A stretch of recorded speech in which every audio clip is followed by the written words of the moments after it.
Hello friends, welcome to Law and GK. So friends, on this channel we discuss the contents of law and previous year papers of judicial services and other legal exams. So friends, in today's video we are going to discuss the preliminary exam paper of Odisha Judicial Services 2022 जो कि अभी conduct किया गया है 2023 में on 21 मई 2023। ऐसे एक तरीके से देखें तो ये एग्ज़ाम पेपर जो है 23 का ही है।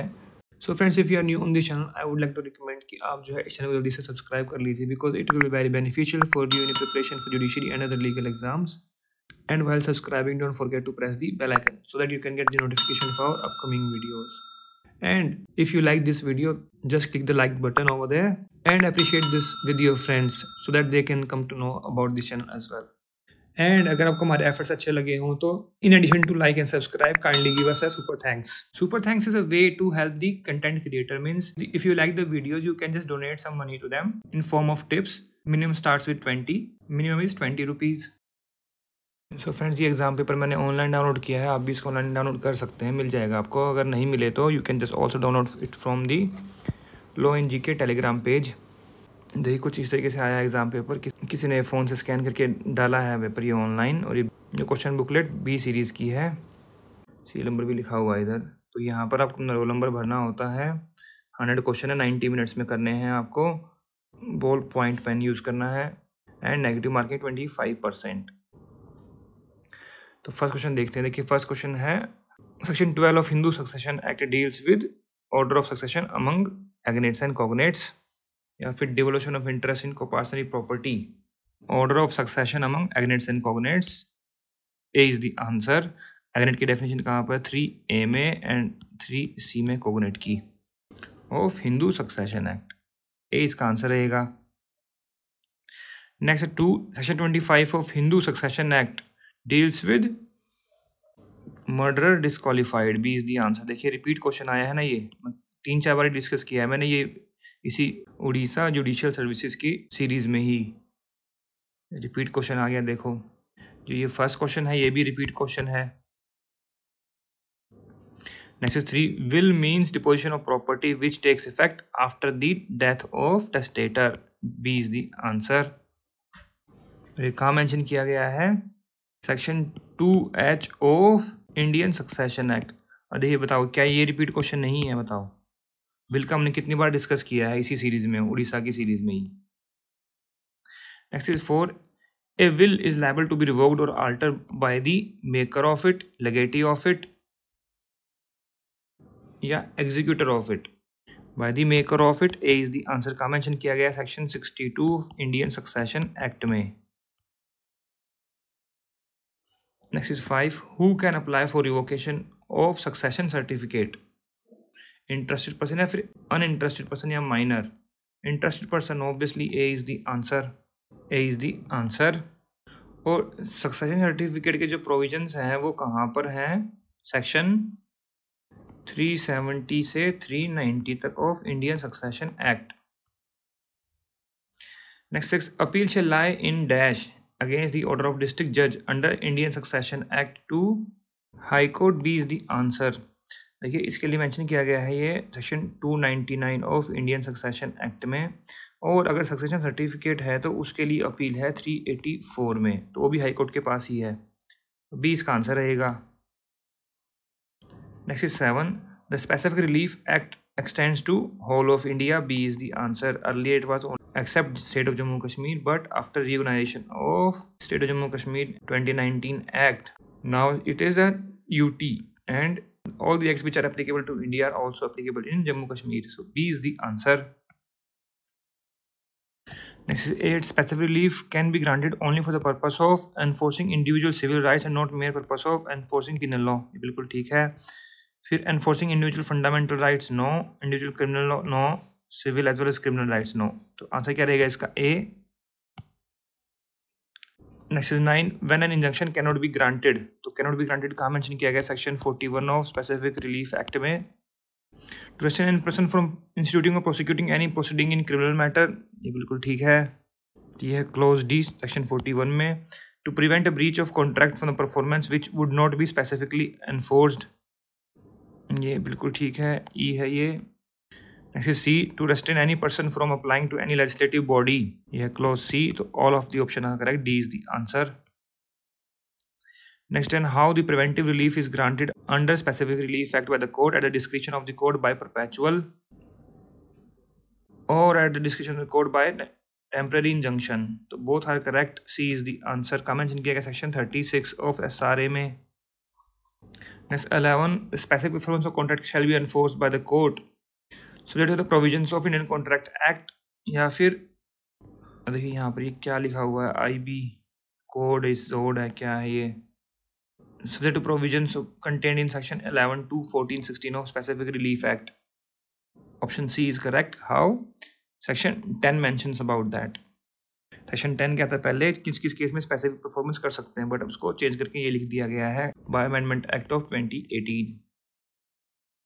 Next is 12. Any person interested in a contract may sue to have it rescinded, and such rescission may be adjudged by the court, in which case where the contract is unlawful for causes not apparent on its face and the defendant is more to blame than the plaintiff.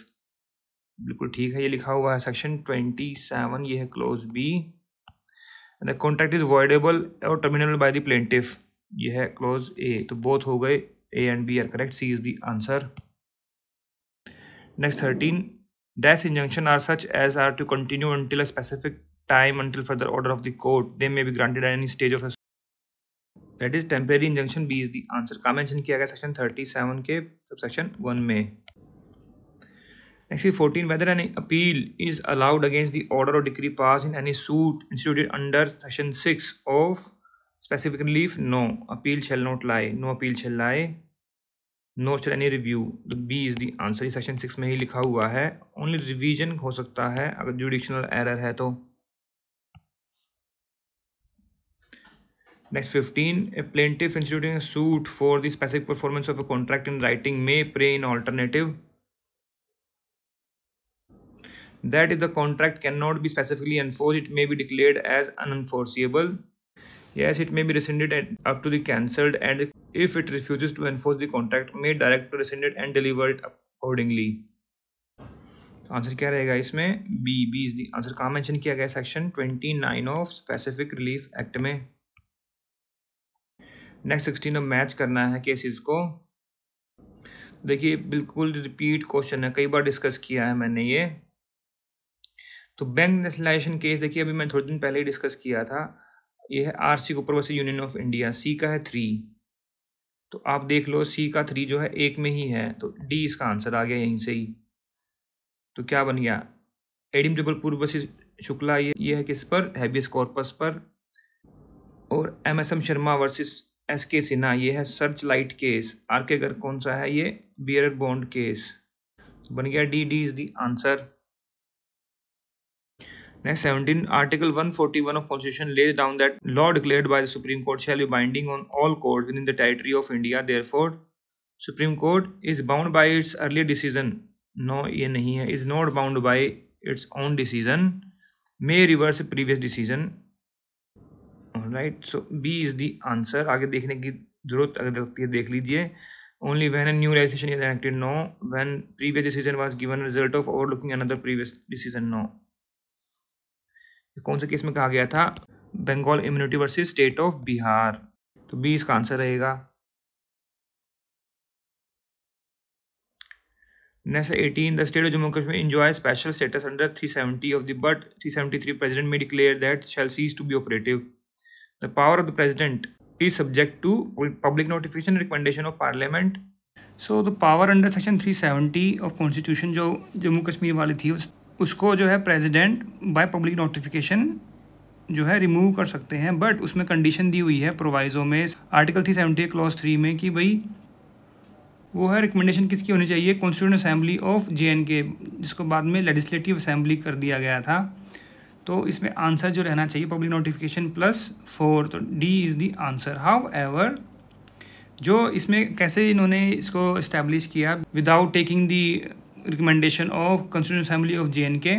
देखिए अगर वो permission लेते constituent assembly की JNK की तो कभी कर ही नहीं पाते, because they were never amalgamate the JNK in India. ठीक है, तो उन्होंने जो आर्टिकल 370 है उसी को पूरा अमेंड कर दिया. बाय दी पार्लियामेंट, क्योंकि पार्लियामेंट जो है प्रोविजन अमेंड कर सकती है एज पर आर्टिकल 368, तो पूरा प्रोविजन ही अमेंड कर दिया, उसमें से सारी क्लोज हटा दी और सिर्फ आर्टिकल 370 रह गया वहाँ पर। Next 19, right to life emanates from article 21 include right to die. No, wrong है ये। ज्ञान कौर वाला केस देखिए, इसके लिए Gian Kaur versus state of Punjab, article 21 does not include right to die. Yes, D is the answer. Next 20, that no person accused of an offence shall be compelled to be a witness against himself is an fundamental right. Article 20 का 3, C is the answer. Next 21, Bijoy Emmanuel versus State of Kerala case is also known as National Anthem case. A is the answer. Next 22, the law declared by Supreme Court is binding on all courts within the territory of India, but Supreme Court is not bound by its own decision. देखिए अभी ऊपर मैंने discuss किया था ये Bengal immunity versus state of Bihar. C is the answer. Next 23, in which case it was held that taking specimen fingerprint and handwriting of accused is not hit by article 20 का 3 being witness against himself. तो ये state through special and CBI AP versus M Krishna Mohan. A is the answer.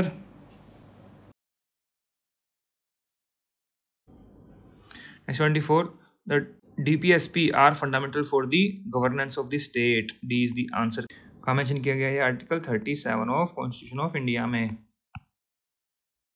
Next 25, consider the following judgment delivered by the Supreme Court of India. Kesavananda Bharati के re बैरुबरी एक्सेलवियर.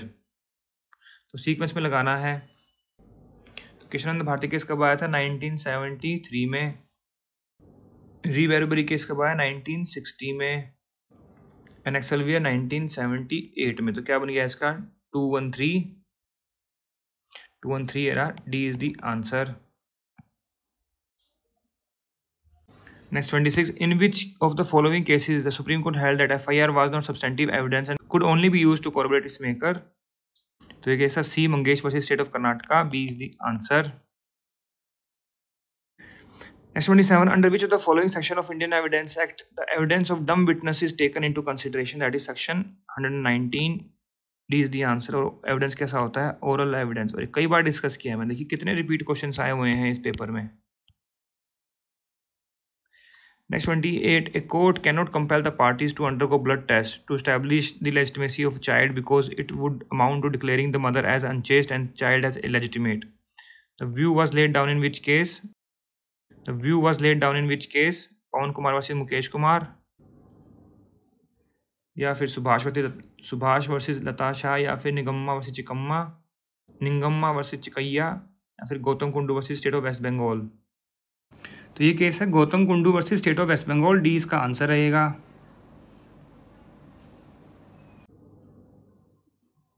Next 29, fact not otherwise relevant are relevant if they are inconsistent with any fact in issue of relevant fact. ये section 11. C is the answer. Plea of alibi इसमें ही है.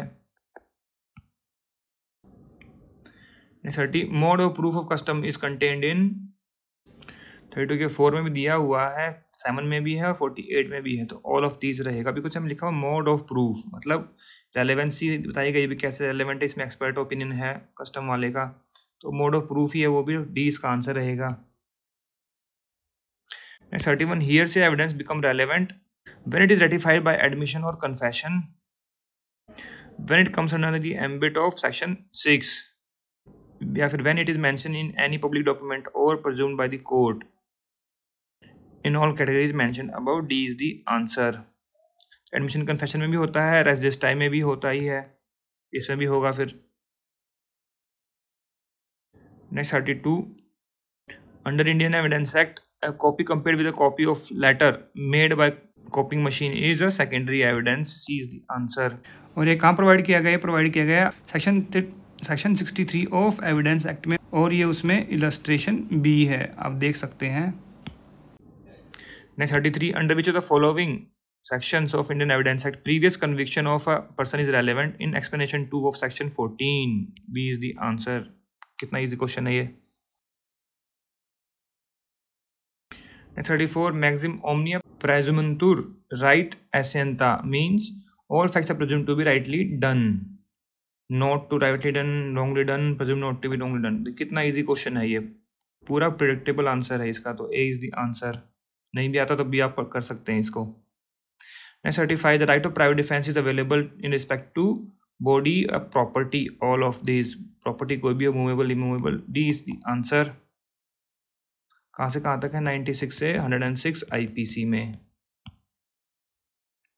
Next 36, in which provision of IPC definition of valuable security is explained. तो 29 में क्या है? Document. 30 में क्या है? Valuable security. 31 क्या है? विल। एंड 13 क्या है? ये था क्वीन जो रिपील कर दिया गया था। तो आंसर क्या रहेगा इसमें? B, B is the answer. 37, for the application of section 149 active participation of each person is required. Active participation की जरूरत नहीं है, पैसे भी चल जाएगा। फिर a person should be member of unlawful assembly है, membership is enough. Active passive participation है वो देखते रहिए, पार्टिसिपेंट कैसा भी हो, बट मेंबरशिप होनी चाहिए। अगर मेंबर नहीं है उस टाइम पर तो वो फिर अनलॉफुल असेंबली में नहीं आएगा। तो बी इसका आंसर रहेगा। सेक्शन है ये 149 for common object. 38, x, a doctor informs the patient why that he has cancer which is in its last stage. X requests to arrange his family affairs. He cannot survive more than a couple of weeks. Y dies because of hearing this. X is guilty होगा, not guilty. Communication made in good faith for the benefit of Y. B is the answer. बाकी सब options में guilty लिखा हुआ है। Section कौन सा है ये? कम्युनिकेशन इन गुड फेथ कहाँ पर है? सेक्शन 93 ऑफ आईपीसी में। 39, मैच करना है अब लिस्ट को। अब देखिए कितना डिफिकल्ट बना दिया, आधा इधर लिख दिया, आधा उधर लिखा हुआ ऊपर। Death is cause to safeguard property. फिर है death cause by child of 6 years। तो ये तो हो गया नो ऑफेंस, इस बी का ये है, और ए का हो गया private defence. Death by an act with the intention of causing bodily injury with sufficient ordinary to cause death, तो ये हो गया murder. Death of trespasser who was escaping, ये हो गया कल्पेबल होमिसाइड। तो ये हो गया 2, ये है बी का, और ये हो गया ए का। तो आंसर क्या बन गया इसका? ए का 4 देखिए 2 में है तो 2 ऑप्शन कट गए। फिर बी का 3 इसमें है, D is the answer. Next 40, which one of the following is associated with common intention? Similar intention, same intention, pre meditated concert, या फिर यूनानिमस डिसीजन। तो देखिए मैं इसमें कहूँगा कि ये जो है premeditated concert plus unanimous decision in a meeting to do a particular act. तो दोनों का मीनिंग सेम ही तो हो गया। प्री मेडिटेटेड कंसर्ट मतलब प्रायर मीटिंग ऑफ माइंड्स है, यूनानिमस डिसीजन क्या होता है, इसी का तो मीनिंग है ये। तो इसमें बी और डी दोनों ठीक हो गए। आप इस क्वेश्चन को ऑब्जेक्ट कर सकते हैं, obviously options are not proper. B और D would be the answer. Section 34 है ये IPC, common intention. Next 41, X and Y agree to commit theft in Z's house, but no theft is actually committed. They are guilty of criminal conspiracy. B is the answer. Section 120A, conspiracy, punishment कितने हैं? 120B में। Next 42, the distinction between section 299 and 300 was firstly elaborated in case of R versus Govinda. D is the answer. ये हर बार पूछते हैं, कितना repeat question है ये। Next 43, which section of IPC provides for attempt to डकैती? 393 क्या है? अटेम्प्ट टू कमिट रॉबरी है। 394 क्या है? Causing hurt while committing robbery. 395 punishment for डकैती है। 396 क्या है? डकैती विद मर्डर। अब देखिए जो आप डेफिनेशन देखेंगे अगर डकैती की, सेक्शन 391 में क्या लिखा हुआ है? Even when 5 or more person commits or attempt to commit a robbery, मतलब इसमें ही अटैम्प्ट आ गया। तो एक तरीके देखें तो आंसर इसका सी ही रहेगा, अटैम्प्ट के लिए भी यही है। हाउएवर अगर आप इस क्वेश्चन को ऑब्जेक्ट करना चाहें तो ऑब्जेक्ट कर सकते हैं, but according to that my reasoning answer इसका 395 होना चाहिए। But obviously it is always objectionable, क्योंकि डायरेक्ट प्रोविजन नहीं है अटैम्प्ट टू डकैती का, बट डेफिनेशन में ही लिखा हुआ है। वहाँ डेफिनेशन की पनिशमेंट जो है उसके अकॉर्डिंग हम ये कह सकते हैं। Next 44, every state government in coordination with central government shall formulate victim compensation scheme for providing funds for compensation to victim falls under section 357A with effect from 31/12/2009. The section was inserted by Criminal Amendment Act. देखिए यहाँ पे 5 लिखा हुआ है, यहाँ पे 2 of 2006 लिखा हुआ है, और यहाँ 1 लिखा हुआ है। ये था amendment act 2008 5 of 2009 with effect from 31/12/2009। तो ए इसका आंसर रहेगा। Next 45, the person seeking suspension of conviction should specifically draw the attention of the appellate court to the consequences that may arise if the conviction is not stayed as held by the Supreme Court in case of Navjot Singh Sidhu versus State of Punjab. C is the answer. Now 46, when there is a dispute between two courts relating to exercise of jurisdiction in criminal matter, the said courts are under subordination of the different high courts. The matter shall be decided under section 186 by the high court within whose local limits of appellate jurisdiction the proceeding first commenced. D is the answer. Next 47, warrant case has been defined in 2x as relating to offence punishable with death, imprisonment for life and term exceeding 2 years. B is the answer. Next 48, an arrested person has a right to consult a legal practitioner of his choice. The consultation with the lawyer may not be in the presence of police officer, may be in presence of police officer but not within his hearing. तो इसमें नहीं भी होना चाहिए, अगर है तो उसकी हेयरिंग में नहीं होना चाहिए, तो बोथ हो सकता है। D is the answer, D इसका आंसर हो सकता है। Next 49, in case of consecutive sentence on conviction of several offences at one trial by metropolitan magistrate the aggregate punishment shall not exceed twice of the punishment which magistrate is competent to inflict for a single offence. Yes, बिल्कुल ठीक है। फिर shall not exceed the amount of punishment which magistrate competent to inflict for a single offense। ये तो गलत हो गया, 3 times नहीं, twice ही है। shall not exceed 14 years। D. अब देखिए मैं कहूँगा इसमें दोनों ठीक है। फिर ये अगर आप देखेंगे सेक्शन 31 तो ये लिखा हुआ कि 14 ईयर्स एक्सीड नहीं होना चाहिए और ट्वाइस से ज़्यादा नहीं होना चाहिए, तो इसमें ए और डी दोनों ठीक हो गए। Next 50, period of limitation for filing claims and objection as to attachment of any property attached under section 83 by any person other than proclaimed person as provided under 84 shall be within 6 months from the attachment। B is the answer। और ये sub section 1 में ही mention किया गया है 84 के CRPC में। Next 51, under section 91 CRPC, a person who is summoned to produce a document on appearance before the court। Next 52, objection as to attachment of property in execution can be raised by the party to sue a third party। कोई भी कर सकता है अगर वो interested है या फिर रिलेटेड है मैटर से, तो C is the answer। और इसका प्रोविजन कहाँ पर है? ये है ऑर्डर 21 रूल 58, देख सकते हैं आप इसके लिए। Next 53, after dismissal of a suit under order 9 rule 8 a fresh suit on the same cause of action under order 9 rule 9 is barred. A is the answer. However आप जो है एप्लीकेशन लगा सकते हैं उस ऑर्डर को सेट असाइड कराने के लिए, वो यहीं पर लिखा हुआ है, तो इसका आंसर ए रहेगा। Next 54, for the application of the principle res sub judice which of the following is essential. तो प्रोविजन कहाँ है? सेक्शन 10 CPC में क्या लिखा हुआ है? Suit between the same parties litigating under the same title. Yes.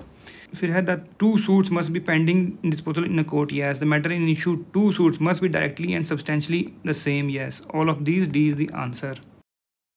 Next 55, on default in filing of written statement under order 8 pronouncement of judgement is mandatory. A is the answer. Order 8 के rule 10 में mention किया गया है कि अगर written statement नहीं आए तो कोर्ट शैल प्रोनाउंस जजमेंट, तो मैंडेटरी है ये।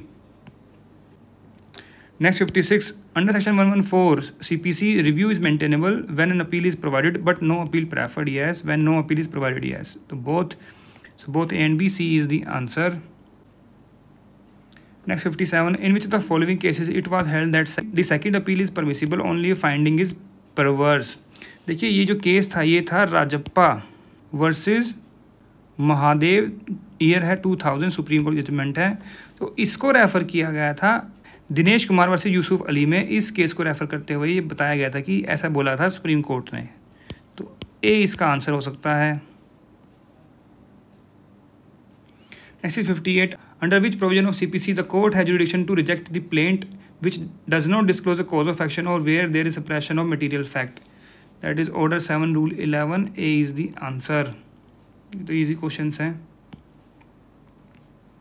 Next 59, the Supreme Court in which among the following cases observed that CPC Amendment Act of 1999 and 2000 are constitutionally valid.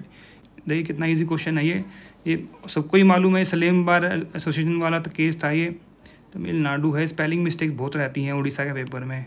A is the answer. Next 60, in which case Supreme Court held that Section 100A of CPC, which is substituted by CPC Amendment 2000, will not have retrospective effect even though it brings within its fold those appeals preferred prior to coming into force of the said amendment. तो ये case था Kamla Devi versus Kaushal Kanwar. D is the answer. Next 61, which of the following section provides a definition of shared household under the protection of women from domestic violence act? ये है 2S में, तो सी इसका answer रहेगा। 2D में क्या है, कस्टडी ऑर्डर है। फिर 2F में क्या है, डोमेस्टिक रिलेशन है। 3 में क्या है, डोमेस्टिक वायलेंस को डिफाइन किया गया properly. Next 62, the Supreme Court in Satish Chandra Ahuja versus Sneha Ahuja held the following need to be established for what determination of whether a suit property was shared household or not. The aggrieved person under the said act resided or was resided in the premises during the period when a domestic relationship existed. Yes, the property was required to belong to the joint family of the aggrieved person is a part. देखिए यहाँ पर statement पूरी नहीं लिखी है but दोनों चीज़ें बोली गई थी, तो डी इसका आंसर रहेगा, both A and B. Next 63, in the protection of women DV Act, violence includes economic plus sexual violence, both A and B. C is the answer. और कहाँ प्रोवाइड किया गया है ये, सेक्शन 3 में of DV Act. Next 64, where the protection officer fails to discharge his duty as directed by magistrate without any sufficient cause, he shall be punishable with imprisonment of 1 year and fine of ₹20,000 और with both. तो ये इसमें लिखा नहीं हुआ but सी इसका answer है options के अकॉर्डिंग। आधी अधूरी क्वेश्चंस पूछे हुए हैं बहुत जगह। सेक्शन है ये 33। नेक्स्ट 65 मैच करना है। अब सेक्शन 6 क्या है, सेक्शन 6 क्या है, ड्यूटीज़ ऑफ शेल्टर होम है। 7 के ड्यूटीज़ ऑफ मेडिकल फैसिलिटीज़ है। तो 6 का 2 देखिए, तो 6 का 3 देखिए, तो ए का 3 देखिए 2 में है तो ये 2 हो गए कैंसिल। अब 7 का 4 देखिए 1 में ही है तो ए इसका आंसर आ गया। बाकी आप देख सकते हैं 9 का है 1 और 11 का है 2 ड्यूटीज़ ऑफ गवर्नमेंट क्या है सेक्शन 11 में, तो ए इसका आंसर रहेगा। Next 66, when did DV Act came into force on 26 October 2006? D is the answer. Next 67, notice of date of hearing fixed under section 12 of DV Act shall be given by magistrate to the protection officer.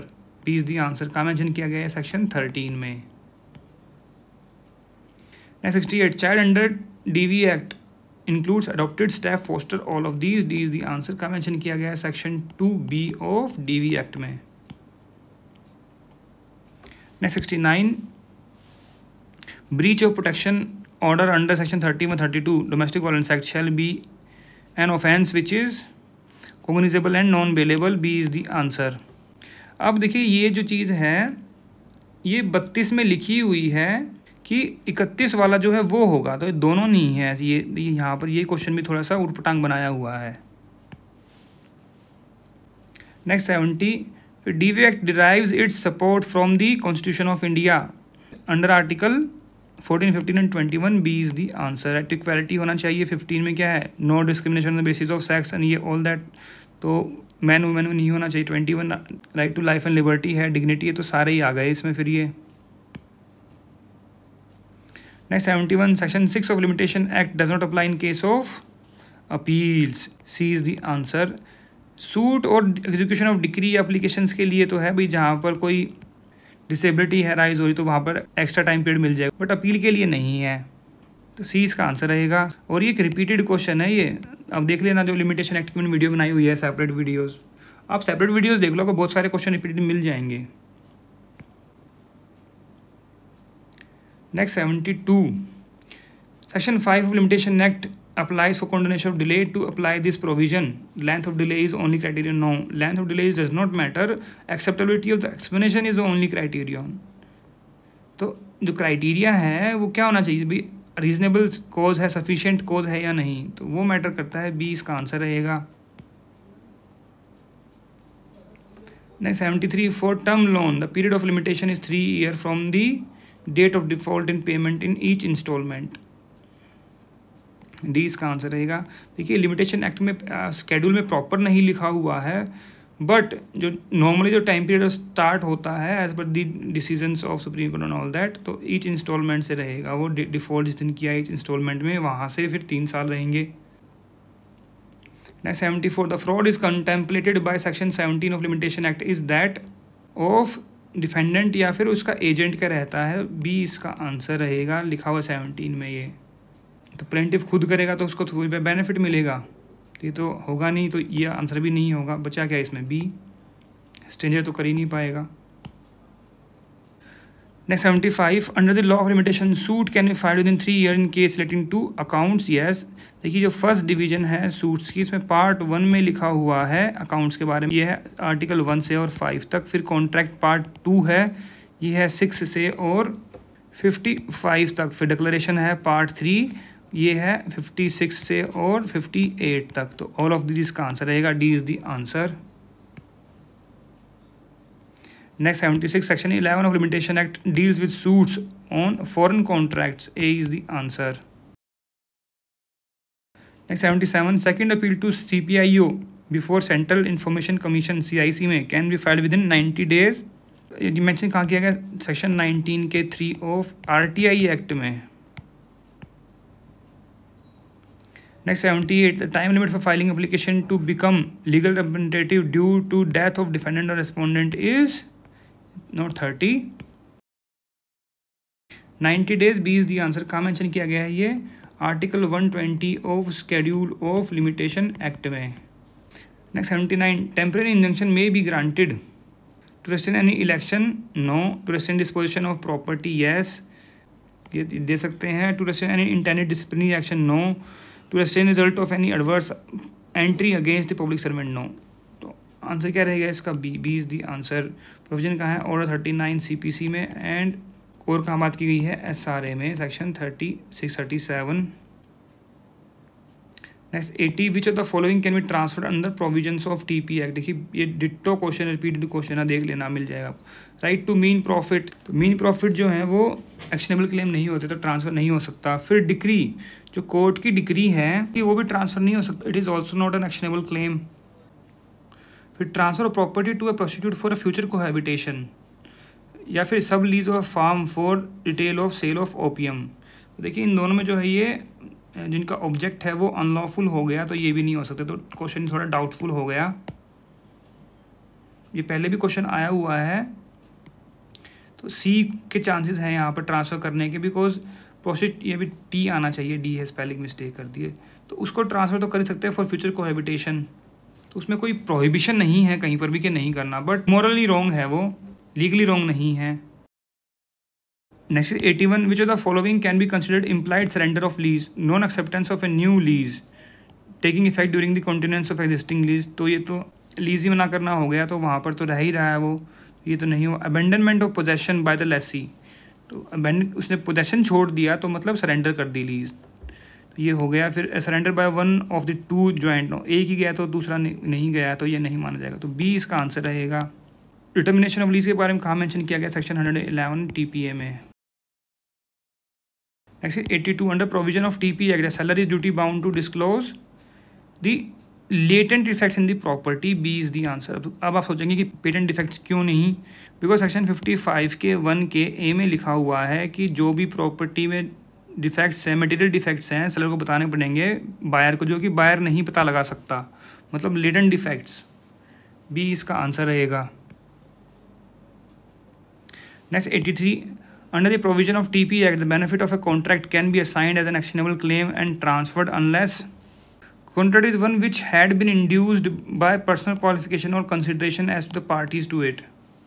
मतलब ये कहना चाह रहे हैं कि आप कब जो बेनिफिट ऑफ कॉन्ट्रैक्ट उसको ट्रांसफ़र कर सकते हैं एज एन एक्शनेबल क्लेम, तो जब जहाँ पर इंडिविजुअल पर्सनल क्वालिफिकेशन और consideration as to the parties हो, तो वहाँ पर क्या ये ट्रांसफ़र हो सकता है? नो। फिर benefit is coupled with an obligation which the assignor is bound to discharge, तब भी नहीं हो पाएगा, तो नीदर हो गया, D is the answer. Next 84 under TPA vested interest is defeated by the death of transfer, no ये कहीं नहीं मेंशन किया गया है। फिर defeated by the death of transferee, no वहाँ लिखा हुआ है not defeated by transferee if dies before taking possession, तो डिफीट तो होगा ही नहीं वो, तो इसमें आंसर क्या रहेगा, D is the answer. But यहाँ पर ये फुल नहीं लिखा, मेंशन नहीं किया गया पूरा, आधे अधूरे क्वेश्चन पूछे हुए हैं। वेस्टेड इंटरेस्ट के बारे में कहाँ मेंशन किया गया, सेक्शन 19 ऑफ TPA में। Next 85, what is the default interest payable under section 63A, that is 9%, B is the answer, section में ही मेंशन किया गया है।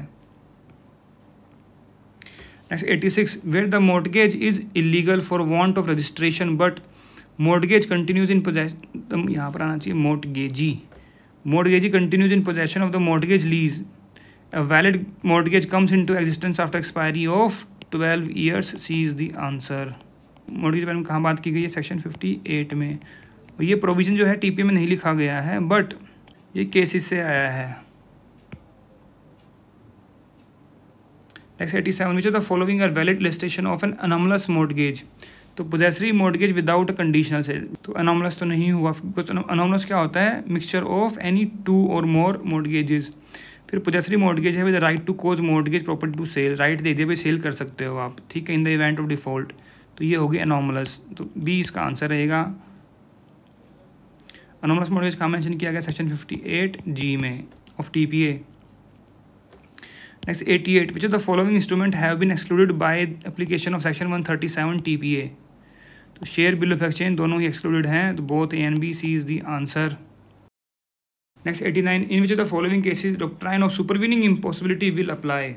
सुपरवीनिंग इम्पॉसिबिलिटी क्या होती है कि कॉन्ट्रैक्ट हो गया, उसके बाद कोई ऐसी चीज़ हो गई कि इम्पॉसिबिलिटी आ गई कि उसको परफॉर्म ना कर पाए वो, तो डिफ़िकल्टी इन परफॉर्मेंस है। कमर्शियल इम्पॉसिबिलिटी जो है वो नहीं मानी जाती, because it is only a hardship, थोड़ा हार्डशिप होगा, थोड़ा महंगा पड़ेगा आपको, बट करना पड़ेगा। Impossibility known to the party at time of making of the contract, एक क्लॉज डालते हैं जब भी कॉन्ट्रैक्ट होता है, कौन सी क्लॉज, फोर्स मेजॉयर, है ना, कि भाई इस इवेंट में ऐसा कुछ हो गया कि परफॉर्म ना कर पाए तो कॉन्ट्रैक्ट वॉइड हो जाएगा या फिर ये हो जाएगा, लिखा होता है वहाँ पर। तो ये डॉक्ट्राइन ऑफ फ्रस्ट्रेशन से रिलेटेड है, ये डॉक्ट्राइन ऑफ सुपरवीनिंग इम्पॉसिबिलिटी, और जो ये इसकी एक्सेप्शंस हैं, difficulty in performance, commercial impossibility and strikes and lockout, तो इन केसेस में ये अप्लाई नहीं होती। तो क्या केस क्या बच गया फिर, सी इज़ द आंसर। लेकिन अब देखिए यहाँ पर लिखा हुआ है नॉन टू द पार्टीज, अब इसमें आता है नॉन या फिर अननोन, दोनों में ही हो जाता है, तो यहाँ पर नॉन का ऑप्शन दिया हुआ है, तो इस वजह से ये करेक्ट रहेगा। बट अननोन भी हो तब भी जो है वो इम्पॉसिबिलिटी जो है डिस्चार्ज कर देगी कॉन्ट्रैक्ट को, तो सी इसका आंसर रहेगा। सेक्शन 56 से रिलेटेड है ये contract act. Next 90, under which of the following condition can a proposal be revoked according to the Indian contract act, by the communication of notice of revocation by the proposer to the other party, yes ये बिल्कुल ठीक है। फिर by failure of the accepted to fulfil condition of the proposal, ये भी इससे भी हो जाएगा। By death insanity of the proposer, yes, but before the expanse, ये मेंशन नहीं किया, फिर से वही फुल फैक्ट्स मेंशन नहीं कर रखे। और the lapse of time prescribed, ये भी हो जाएगा। फिर है by notice of revocation after acceptance is communicate, इससे नहीं होगा, तो 1 2 3 4 आंसर रहेगा इसका, C is the answer. Section कौन सा है, सेक्शन है ये 6, revocation how made of Contract Act है ये। Next 91, in a contract of agency implied agency में rise by estoppel necessity and ratification, holding out से नहीं होगा। देखिए रेटिफाई, अब सोचेंगे एजेंसी पर रेटिफिकेशन कैसे, मान लो कि ऑथराइज नहीं है एजेंट, बाद में प्रिंसिपल ने उसको रेटिफाई कर दिया, तो एजेंसी तो रेटिफाई हो गई ना वहाँ पर, तो फिर 1 2 3 इसमें आंसर रहेगा, B is the answer. Section 196 देख सकते हैं इसके लिए। Next 92, which one of the following is void contract, a contract which series to be enforceable by law, series to मतलब पहले कॉन्ट्रैक्ट था वो बाद में वॉइड हुआ, ये वॉइड एग्रीमेंट की बात नहीं करें, इस सेक्शन 2G की बात नहीं करें जहाँ पर एग्रीमेंट वॉइड होता है, वॉइड एग्रीमेंट है 2G में, ये बात करें 2J की जहाँ पर कॉन्ट्रैक्ट वॉइड है, कॉन्ट्रैक्ट बाद में वॉइड हुआ है, पहले वो ठीक था, ठीक है, तो बी इसका आंसर रहेगा। कई लोग इसमें प्रोविजन जो है गलत बता रहे हैं, वॉइड कॉन्ट्रैक्ट का 2G बता रहे हैं, but that is void agreement, तो ध्यान से देखना है। Next 93, which one is the correct sequence implied in the Indian contract act, सबसे पहले क्या होता है, ऑफिसर नहीं है, ऑफर है, ये ऑफर ऑफ प्रपोजल होता है, या तो प्रपोजल लिखते या फिर यहाँ पर ऑफर लिखते, तो देखिए यहाँ ऑफर ऑफ प्रपोजल, चलो ठीक है, पहला तो यही होगा ऑब्वियसली, फिर कॉन्ट्रैक्ट तो सबसे आखिर में बनेगा, तो एक्सेप्टेंस आएगी तो प्रॉमिस होगा। तो देखिए इसमें सबसे पहले डी देख लो आप, 1 जो है एक में ही है कि नहीं, और 2 देखिए लास्ट में है कॉन्ट्रैक्ट। तो डी इसका आंसर हो गया, देखने की ज़रूरत ही नहीं है, ऑप्शन से ही आप कर लोगे। मान लो नहीं आता, इतना ईजी क्वेश्चन भी किसी को नहीं आता हो तो ऑप्शन लेके आप कर सकते हो। नेक्स्ट 94 स्टेटमेंट है agreement without consideration is always void, ये हो गया गलत। All contracts are agreement but all valid agreements are not contract unless they are enforceable by law. तो एनफोर्सेबिलिटी ज़रूरी है, तो ये हो गया ठीक स्टेटमेंट। तो 1 रॉन्ग है और 2 ठीक है। तो statement 1 is incorrect and 2 is correct, C is the answer. और ये सेक्शन कौन सा है, ये सेक्शन 25 है। Next 95 given below 2 statement display of goods by shopkeeper with price marked on them is not an offer but an invitation to the public to make an offer to buy goods. Yes it is correct, it is an invitation to offer. फिर है price quotation catalogues and advertisement in the newspaper for sale of an article do constitute a valid offer, no that is also a invitation to offer. तो ये ठीक हो गया, ये हो गया गलत। तो statement 1 is correct, 2 is incorrect, C is the answer. Next 96 what is consent under the Indian Contract Act when acceptance of proposal is made by the party to whom proposal is made? तो वो क्या बन जाता है, promise। when acceptance is made another person other than the person to whom proposal is made। फिर when they agree upon the same thing in the same sense, ये होती है consent, same thing और same sense में। इसको क्या बोलते हैं, consensus ad idem भी बोलते हैं, आता भी है, पूछते भी हैं ये। तो सी इसका आंसर रहेगा। Next 97 Indian Contract Act extends to whole of India, D is the answer after the Jammu Kashmir Reorganization Act 1919, now it is extend to whole of India। Next 98 when did Hindu Succession Act come into force? देखिए I think ये इस series में मैंने 4 बार पहले discuss कर लिया और फिर से देखिए पूछ लिया यहाँ पर। तो 17 जून 1956, A is the answer. Next 99 which section of Hindu Succession Act deals with order of succession among heirs in the schedule? That is section 9, obviously B is the answer। section 12 क्या है, एग्नेट्स एंड कोगनेट्स वाले से question आ चुका है obviously इस paper में। फिर 14 क्या है, property absolute property of woman. 20 क्या है, right of child in womb. Next is 100 section 19 of Hindu Succession Act provides for modes of succession of 2 or more heirs, A is the answer। लिखा होना कि per capita होगा, पर stipe नहीं होगा, joint tenants नहीं होंगे, टेनेंट इन कॉमन होगा, तो वो 19 में लिखा हुआ है। तो कन्वर्ट डिसेंडेंट डिस्क्वालीफाई सेक्शन 26 है। Order of section among heirs in schedule, देखिए अभी बात करी है पीछे लास्ट वाले प्रोविजन में, तो ऑब्वियसली इसमें ऑप्शन था ही नहीं है, इसको निकाल ही देते। सेक्शन 9 हो गया। कंप्यूटेशन ऑफ डिक्रीज, ये section 13 of Hindu succession act. So friends, here we have discussed all the questions of recent preliminary exam paper of Odisha Judicial Services 2023। अगर आपको इसमें कोई कमी लगी है, कोई सजेशंस और कोई एडवाइस हो तो आप कमेंट सेक्शन में जाकर भी लिख सकते हैं। We always appreciate your comments and feedback। And friends, if you like the efforts, kindly give a super thanks. Super thanks is a way to help the content creator. Means if you like the videos, you can just donate some money to them in form of tips. Minimum starts with 20. Minimum is 20 rupees. And अगर आपको video अच्छी लगी इसको जरूर like कीजिएगा। And don't forget to subscribe our channel. And while subscribing, don't forget to press the bell icon so that you can get the notification of our upcoming videos. So friends, thank you. Thanks very much for watching this video. Thank you.